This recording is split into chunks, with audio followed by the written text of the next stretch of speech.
So today I'm going to share a very interesting story with you. In 2007, three friends who were living together couldn't pay their rent because their rent was recently increased. So they heard that there was going to be a design conference coming up in their city. So when the three friends heard there was going to be a design conference in their city, they immediately put out an advertisement to tell people, oh, we have extra space in our room and we can accommodate 3 people who want to stay for the design conference. So fortunately, they got 3 people to stay for the design conference and they got money and they were able to pay their rent. They now thought to themselves, this can be a very, very good business idea. How about people can rent out the extra space in their room and get extra money to pay for their rent? They now built a simple WordPress website to list properties. So they'll ask people, do you have extra room in your house to give out to guests? And they will list properties and they help people list properties on this their simple web page. They got good response because people were putting their houses up, but they were not able to get investors because investors did not believe in the idea of people accommodating strangers in their home. Some of the early investors they met who asked them, how are you building a business idea where people will be accommodating strangers in their home? It was not believable, but they believed that yes, it's something that can happen, and they were very, very keen. They knew it could happen. They were not able to get funding for the idea, but they had a strategy. It was an election period, and they resorted to making cereal boxes and packaging cereal and selling. Now, these cereal boxes had pictures of the candidates, and it had a very good sale, and they were able to make up to $130,000 from that business idea. And the profit from that business, they used it to fund the idea. Although that was still not enough, they needed angel investors, and so they met Paul Graham, the founder of Y Combinator's. Paul Graham did not like the idea, but while they were leaving, they brought out a cereal box and handed to Paul Graham. And Paul Graham was astonished, like, what is this? And they said, oh, we made this. This is how we've been funding our business idea. And because of that singular act of doing something extra to fund their business idea, Paul Graham got interested in them. The Y Combinator is a startup accelerator program. Paul Graham now asked these 3 guys, where is your major market coming from? And they said New York, but they were not in New York, and they had to travel to New York to talk to their customers, to talk to people who were listing properties, to interact with their users. They were not making so much sales, and when they got to New York to where many of their users are, they realized the users were not putting very nice pictures of their homes on the website. They now said, oh, okay, do you mind we come and take pictures of your home and list on our website, and for free? You're not paying us anything, we just want to help take good pictures and put on our website. Because then phones did not have very good cameras, so the website visitors were not really enticed and were not encouraged to want to stay in those houses because they were not really nice pictures. But these 2 guys from the 3 friends, 2 of them traveled to New York to meet with users, Brian and Joe, and they rented a camera in New York and they started going to houses and taking pictures of houses themselves and listing on their website. And after that exercise, their sales went up. Now, this is how Airbnb was founded, by 3 guys who saw an opportunity and saw a market, were able to identify a market even when people were not seeing the market.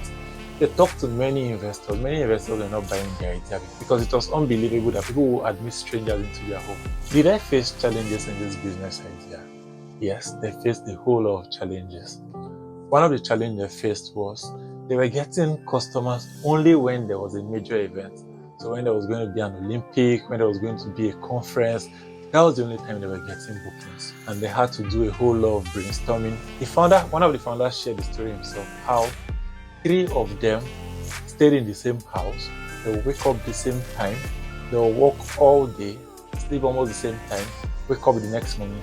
They were really focused because they were determined that that idea would work. In 3 years, the company had raised up to $2 billion in valuation. In this story, we see how a global company can be built from just an idea. All it takes for you to build a global company is just an idea and believing in the idea. Whether you're starting a new idea or you're modifying an already existing idea or you're polishing or you're just cleaning up an idea, you have to really believe that yes, you will make sales. People will buy what you're selling. You don't have to know how to write codes to start a business idea, because in reality, your business idea is not your software code or your technology. The success of any business idea lies in the problem the business idea is solving. So how authentic is your idea? Are you solving a real problem? Airbnb is a global product because it's making money for people, it's helping people travel easily. Not many people like to stay in hotels. There are people who travel and they still just want to be in an environment that looks like home. Now that they brought that to the market. Like the founder of Gmail said, it's better for 10 people to love your product than for 100 people to like your product. Now that's one of the backbone of Airbnb's story. They were focused on building a product that their users would love to interact with, and they wanted to give their users an experience that is unforgettable. So in that your software product that you want to build, what experience are you trying to create for your users? How will your users feel when they use the product? That is one role of the user experience designer. You need to craft how your users will feel when they use the product. If someone is angry and they use your product, will it bring a smile on their face? You need to put in so much value that they cannot resist. That is what makes your product exceptional, and that can be your major selling point. When you're user-centric, you begin to take all the inputs and all the feedback from the users, and you try to satisfy each user, talk to your users, interact with your users, know what their problems are, know if you're really solving their problem. Now you're building a product that millions of people will use. How do you get to talk to millions of people? That is when you start doing things that can scale. You start meeting your users one by one. Do you love using this product? How do you feel when using this product? Is it really solving your problem? Does it make your life better? Does it make your life easier? If your product is to make more revenue for your users, is this product actually giving you more revenue? How is your whole experience using this product? So with their feedback now, you cannot tailor your product to meet their expectations, because the product is for them, it's not for you. If you build something that you love and your users don't love, then you're not meeting their user satisfaction. You're not transferring value.